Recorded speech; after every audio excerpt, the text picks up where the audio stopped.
అటిక లోక్సభ సమావేశంలో రాజ్నాథ్ సింగ్ మాట్లాడుతున్నారు. లైవ్ చూద్దాం. जहां एक गरीब परिवार में जन्म लिया व्यक्ति भी प्रधानमंत्री बन सके, देश का और वह देश का राष्ट्रपति भी बन सके।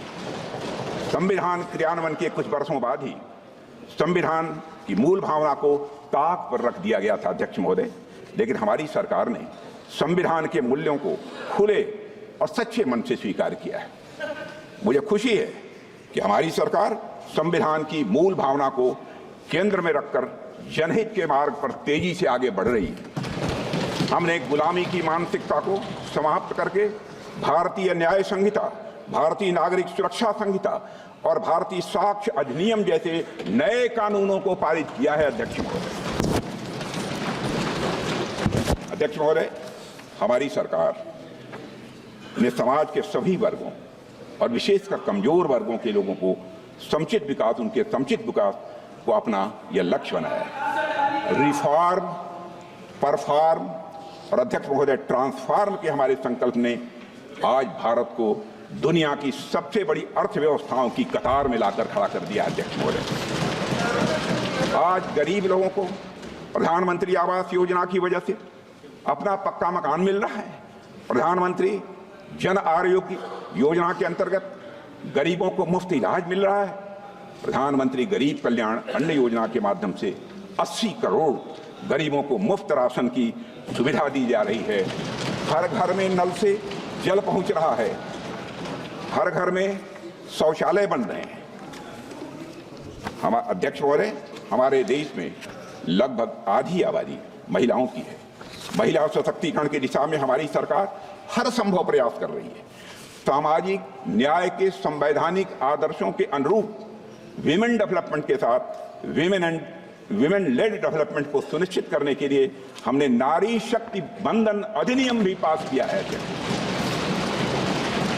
और इससे राजनीतिक क्षेत्र की महिलाओं का प्रतिनिधित्व बढ़ेगा तथा उनका सशक्तिकरण भी यह सुनिश्चित होगा।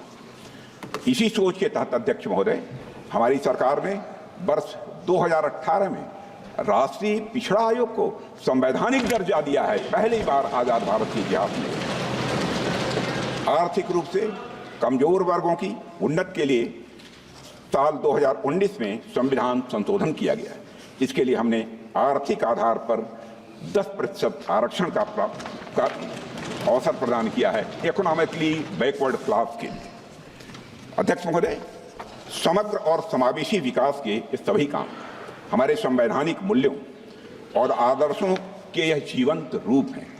हमारी सरकार ने न सिर्फ संविधान के मूल्यों को केंद्र में रखकर काम किया है, बल्कि संविधान को लेटर एंड स्पिरिट में बखूबी हमारी सरकार ने लागू किया है। अध्यक्ष महोदय, इस देश में एक ऐसा राज्य भी था जहां देश का संविधान लागू नहीं होता था। संसद के कानून भी पूरी तरह लागू नहीं होते थे। हमने वहां भी संविधान को पूरी तरह से लागू करके दिखाया है अध्यक्ष, और आज पूरा देश उस निर्णय का सकारात्मक परिणाम अपनी प्रत्यक्ष आंखों से देख रहा है। हाल में चुनाव संपन्न हुए हैं, रिकॉर्ड मतदान हुआ है अध्यक्ष महोदय, लंबे समय बाद हुआ है। एक भी हिंसा की घटनाएं मतदान के दौरान नहीं हुई है। अध्यक्ष महोदय, मैं वहां की जनता का अपनी तरफ से हार्दिक अभिनंदन करता हूं। अध्यक्ष महोदय, हमारे संविधान ने हमें भारतीयता से पुनः परिचित कराया है। हमें अपनी संस्कृति, सभ्यता और संस्कृति के प्रति गौरव की भावना का यह संदेश दिया है। जैसे हमारे संविधान की मूल प्रति के भाग 3 में, जिसमें मौलिक अधिकारों का वर्णन है, उसमें भगवान श्री राम, मां सीता जी और प्रभु लक्ष्मण जी की तस्वीर भी अंकित है।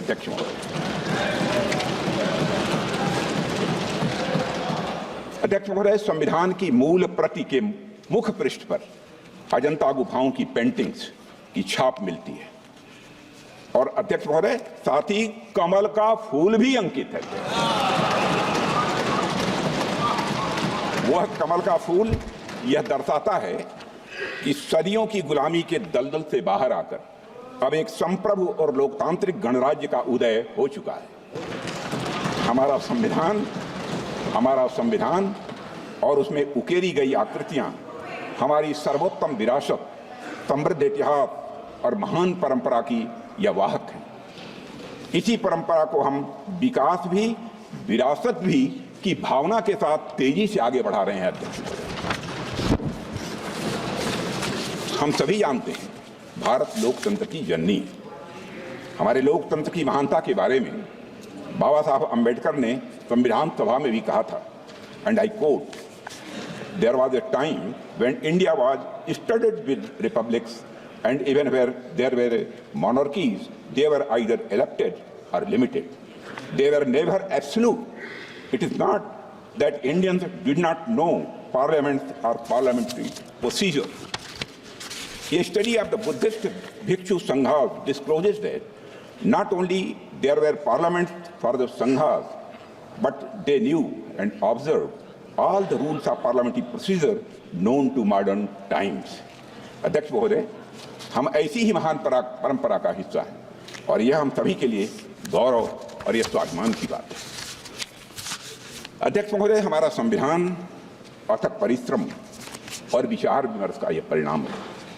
इसके निर्माण में शामिल सभी महानुभाव महान देशभक्त थे। Doctor BR. Ambedkar, Shri Alladi Krishnaswami Ayyar, Shri KM. Munshi, Shri Gopalaswami Ayyangar, Shri Pandit Jawaharlal Nehru, Sardar Vallabhbhai Patel, doctor Rajendra Prasad, जो मैं बोल रहा हूं वो सच्चाई है। डॉक्टर राजेंद्र प्रसाद और डॉक्टर श्यामा प्रसाद मुखर्जी जैसे नेताओं ने हमारे संविधान के निर्माण में अपनी महत्वपूर्ण भूमिका निभाई है और अपना महत्वपूर्ण योगदान दिया है। HB. Kamat, PS. Deshmukh, R K. सिल्वा, शिवबनलाल सक्सेना, ठाकुरदास भार्गव, के.टी. शाह और हृदयनाथ कुंजरू आदि जैसी महान विभूतियों ने अपने अनुभव और ज्ञान से हमारे संविधान को समृद्ध किया है।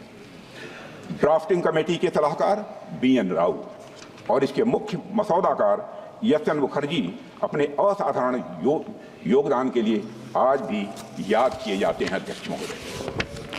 अध्यक्ष महोदय, अमूमन जब भी संविधान की बात की जाती है तो हम फाउंडिंग फादर्स की बात तो करते हैं, लेकिन फाउंडिंग मदर्स की बात नहीं करते। लेकिन आज मैं भारतीय गणतंत्र की उन फाउंडिंग मदर्स को भी अपनी श्रद्धांजलि अर्पित करना चाहता हूं, जिनका संविधान निर्माण में बहुत ही महत्वपूर्ण योगदान रहा है और जितना कि हमारे फाउंडिंग फादर्स का रहा है। यहां मैं एक ऐसी पुस्तक का उल्लेख करना चाहता हूं अध्यक्ष महोदय, जो संविधान सभा की उन महिला सदस्यों की भूमिका का वर्णन करती है जिनके योगदान का इतिहास द्वारा उचित मूल्यांकन नहीं किया गया था। Founding mothers of the Indian republic, पुस्तक का नाम है founding mothers of the Indian republic, gender politics of the framing of the constitution नामक यह किताब संविधान की महिला सदस्यों का जीवन चित्रण करते हुए संविधान के निर्माण में उनके योगदान पर